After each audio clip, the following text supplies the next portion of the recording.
Ahoy salty skulls! In today's episode, we're going to be exploring the sea life in the eastern suburbs of Sydney, shooting a bonito, and finally ending off with my take on home-style seared Bonito Tataki. Hope you enjoy this video. First up, I come across a blind shark in the shallow reefs and admire how calm and serene it all looks and feels.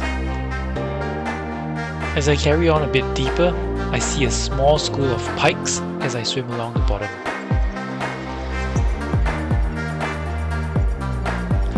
As I move in closer to get a better look, they spook and swim off into the distance. Swimming along the surface, I see a Sergeant Baker just resting on white rock.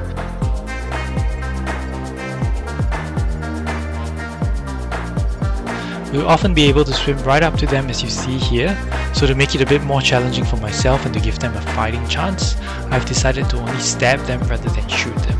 And unfortunately this time, he darts off before I can get him.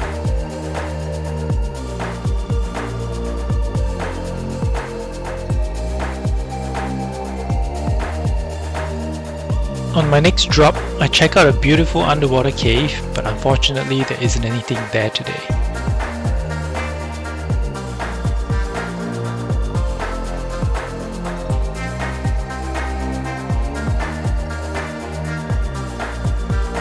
Turning around, I see a good-sized goldfish in the distance and start swimming after it. It's a bit far, but I take a Hail Mary shot. Not only do I miss, but my shaft gets stuck.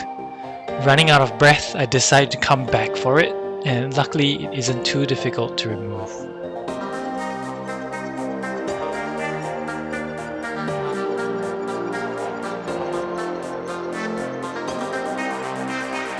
Once into deeper waters, the viz isn't that great, but as I dive down I see a huge school of yakkas, hundreds of them spanning the water column.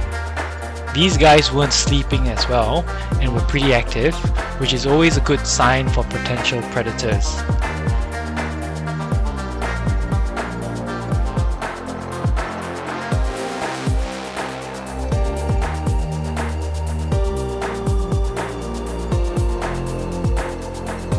I dive down once again and they start to circle me like a vortex, which was an amazing experience.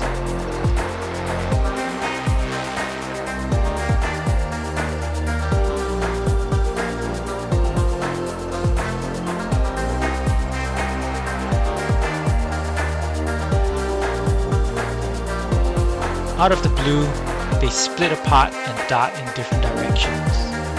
Another telltale sign that something bigger could be around. On the next dive, I see a school of bonito, somewhere between 30 to 40 of them. I line up my shot and shoot one right behind the gill plate. As I hit the surface, I shout to my buddy to dive down. He manages to see the school of bonnies and lands one as well. Bonnies are pretty good fighters and they'll swim hard not to get caught, often tearing their flesh to escape. They also vibrate pretty strongly, but luckily I had a good shot on this one, and once I pull it in, I brain and bleed it as fast as I can to preserve its taste.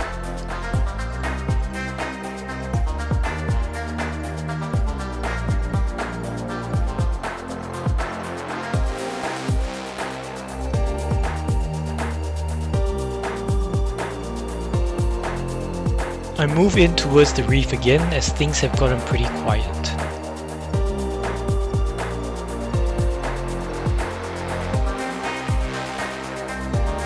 I see a legal mowie but hold off from shooting it because the angle of approach would mean I end up blasting the rock behind as well, and I'm not in a hurry to replace my shaft anytime soon. I track the mowie, but it swims amongst a school of groupers which are illegal to take here in New South Wales, so I decide not to risk a mishit and leave him for another day. Back on land, I admire the bonnie, which isn't massive but bodes well for the season. At home, I pat the bonnie dry and begin filleting it up.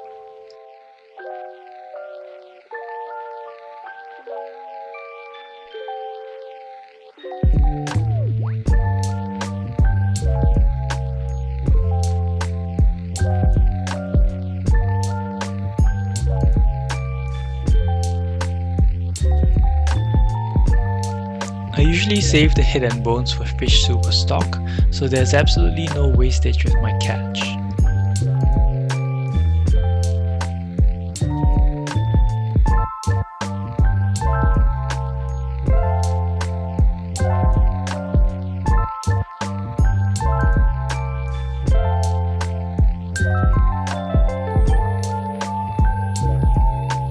With one of my fillets, I decide to remove the skin while leaving the skin on for the other side for my tataki dish.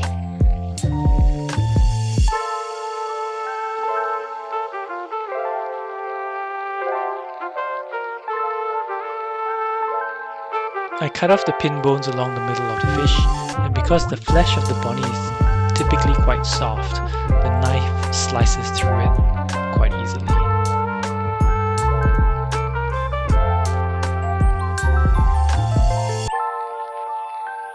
I also carefully remove any remaining bloodlines, as these tend to have a stronger taste or fishier taste which some people may not like.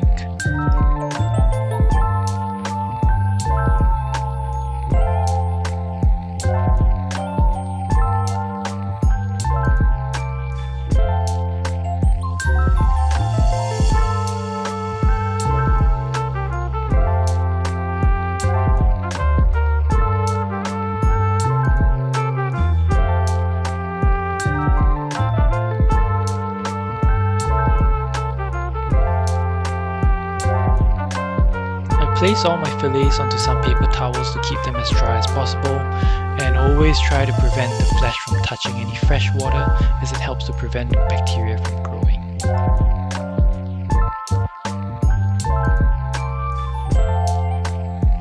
I do a quick cleanup, and then it's off to the fun part of cooking. I prepare some barbecue smoking chips. This time it is cherry wood, and spread them out onto a metal tray. I salt the fillets, which I have already skewered with some forks. Not the most professional way, but it gets the job done. Back outside, I assemble my searing station. Along with the wood chips, I also add some dried lemongrass leaves, which would help with imparting a bit more flavor.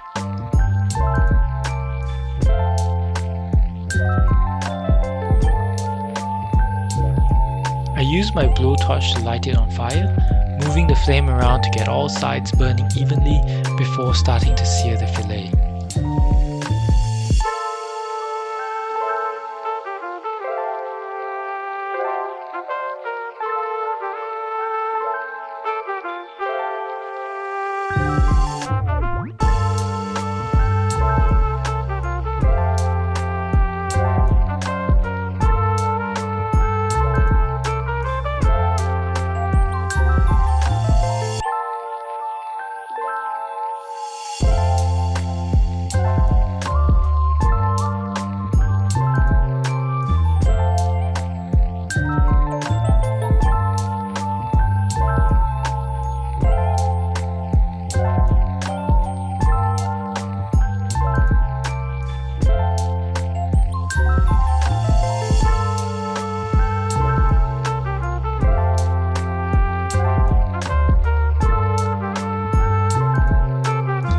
For the next fillet, I'm using some dried chives which lights quickly and produces a nice flame.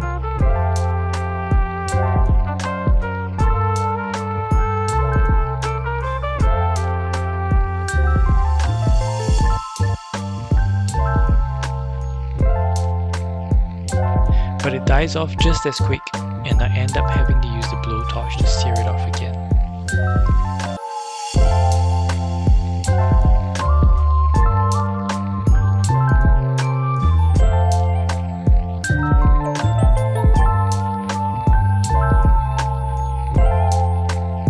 To serve, I create a bit of pickled onions which I had prepared earlier and carefully slice through the seared bonito before assembling them on the serving plates.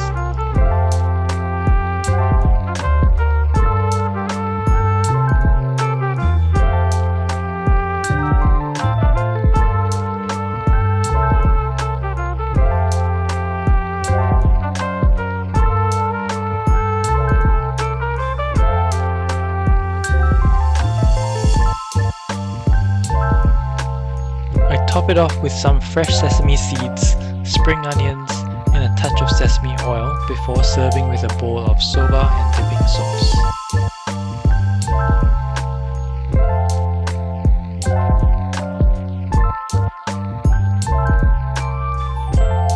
Let me know what you think, and if you enjoyed the video, please subscribe to my channel for more.